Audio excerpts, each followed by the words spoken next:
The orange. The fruit so popular, they named a colour after it.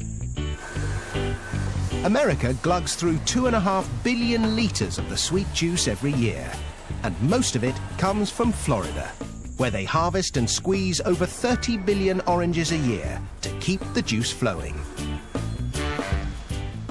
Florida, the Sunshine State, home of Disney World, Miami Vice, hanging chads, and oranges, millions upon millions of oranges. In fact, orange trees outnumber people 3 to 1 in Florida, and they produce over 6 million tons of citrus fruit every year. And almost all of it ends up as breakfast orange juice. To grow oranges, what you need is good soil, large quantities of blissful Florida sunshine, and buckets of rain.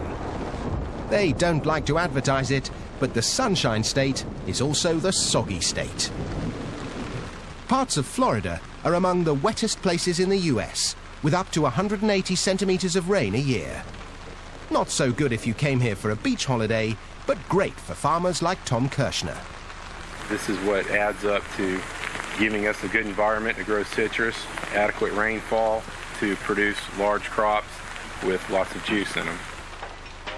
Thanks to the sizzling sunshine and dismal downpour, Tom's able to grow 5 different varieties of oranges here. They do this because each variety ripens at different times of year, which means you can enjoy OJ all year round. But how do they know when an orange grove is ripe for harvesting? To guarantee that the juice will be liquid sunshine, the sugar-to-water content is analysed, yielding a measure known as the Brix. When it's at least 10% sugar, the oranges are ripe for the picking. But there's no substitute for the taste test. Can't beat that. Ready to make orange juice. The fruit might be tasty, but it's not going to make juice if it's left on a tree.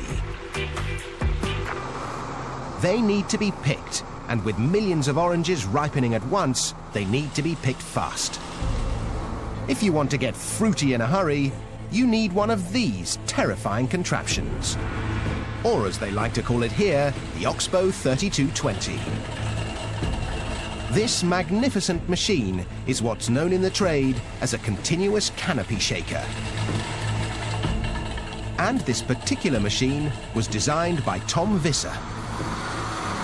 It engages the foliage of the tree and shakes it to and fro, and the shake is violent enough to sever the fruit stem, and then the fruit falls and gets intercepted. The Oxbow can harvest an incredible 2 tons of oranges every minute. This performance comes at a price. A pair of these mechanical orange pickers will set you back $1 million. Just as well, Tom's got enough work to keep them busy, picking 2 million boxes of oranges, totaling 81,000 tons of fruit per year. Once the oranges have been picked, the race is on to make sure your breakfast OJ tastes as fresh as can be. So the fruit is shipped out in these 400 horsepower transport trucks, 20,000 kilos at a time. The trucks bring them to an OJ processing plant, like this one in Lake Wales. Dave Crumbly makes sure they don't run out of oranges. We'll do about 200 of these trucks a day. And each one of these trucks will hold about 120,000 oranges. In 24 hours, we'll be about 24 million pieces of fruit that will run through here.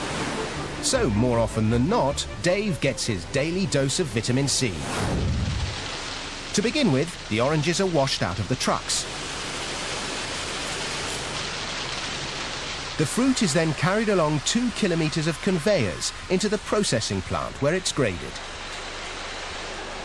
The oranges are separated by size, and it's time to extract the juice. But these days you won't find gangs of sad-looking orange squeezers with sore wrists. This is orange juice squeezing on an industrial scale. This fearsome machine drops each orange into a ring of metal prongs, which squeeze out the juice before ejecting the pith and peel.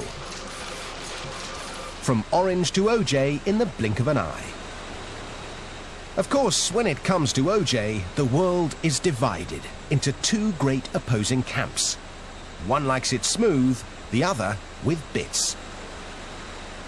So a load of the pulp that has been carefully screened is added back into the juice to create the wholesome, authentic OJ with all the good stuff still in it.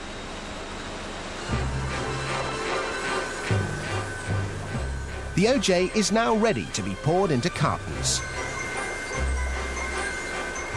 It takes 24 oranges to make enough juice to fill each 1.89 litre carton.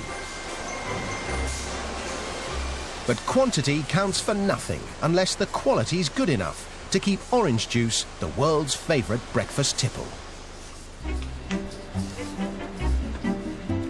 There are palates that can tell a Beaujolais from a Burgundy in an instant. And noses that can whiff a Chanel No. 19 from 100 paces.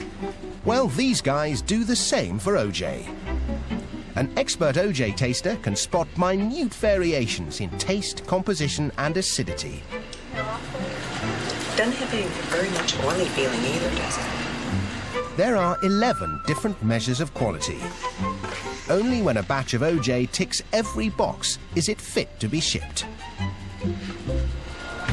All that effort means this factory alone turns 3 billion oranges into over 250 million litres of juice every year, which makes delicious fresh OJ a luxury we can all enjoy.